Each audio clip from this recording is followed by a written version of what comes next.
The next few days, the calendar will say winter, but with winds straight from the North Pole, the air quality at least will be very good indeed. This is a deep area of low pressure there. It's moving away steadily eastwards, and a lot of cold northerly winds to come down across the country. Now that low pressure area on the top of the chart there, we call that a polar low. Those can produce a lot of snow in places, so climbers and walkers beware over the coming weekend. This weather front, the front one, will give rain, but this one behind it, the remains of the polar low, will give snow in many places, especially in the north and northeast of Britain.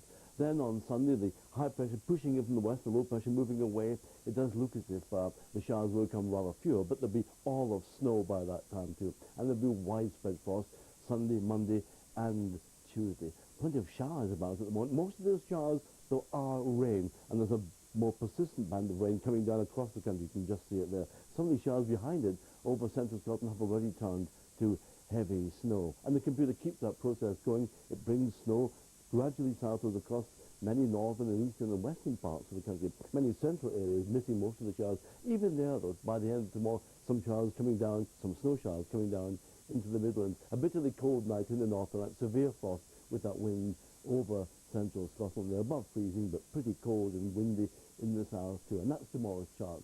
Blizzard conditions over the northern half of Scotland, I think, tomorrow, drifting in strong to gale force northwesterly winds.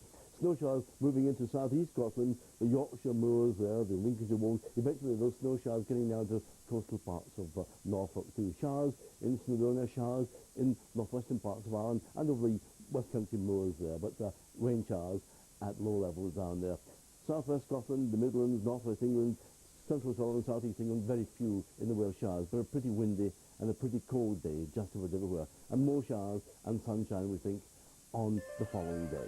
New Year's today, but it's going to be tomorrow that the real winter weather hits many parts of the country actually, but most especially northern Scotland. This is the risk of that weather being severe, and that means drifting snow. Even though there'll be a concentration of showers down through the Irish Sea, for example, there's only a 40% chance of any one place having nasty weather. The highest concentration, of course, has got to be northern Scotland. Everywhere else has a chance and will probably see a snow shower, but a fairly small risk of it being rather nasty weather. That's the reason for it, and this bend in the isobars suggests that we could see some rather concentrated areas of snow running quickly across the country, giving all of us just a dusting. Well, that's the picture at the moment. These are a mixture of sleet and snow, these showers. This is generally rain, but there is snow again on the high ground, or even near the surface in some places, Cardiff for example. The cloud is with us, but it's breaking up, and the air underneath is cold. It's going to be a frosty night, a penetrating frost, with a fair wind, especially across Scotland. That's the general picture tomorrow then. Inland it could well be bright and very fine, with the showers running down the direction of the wind. Cold day everywhere. As I said, don't be surprised if we find a band of snow crossing the whole country throughout the day, even reaching the south coast of England. So there you are. Winter's on its way to the start of the new year. That's it from me. See ya.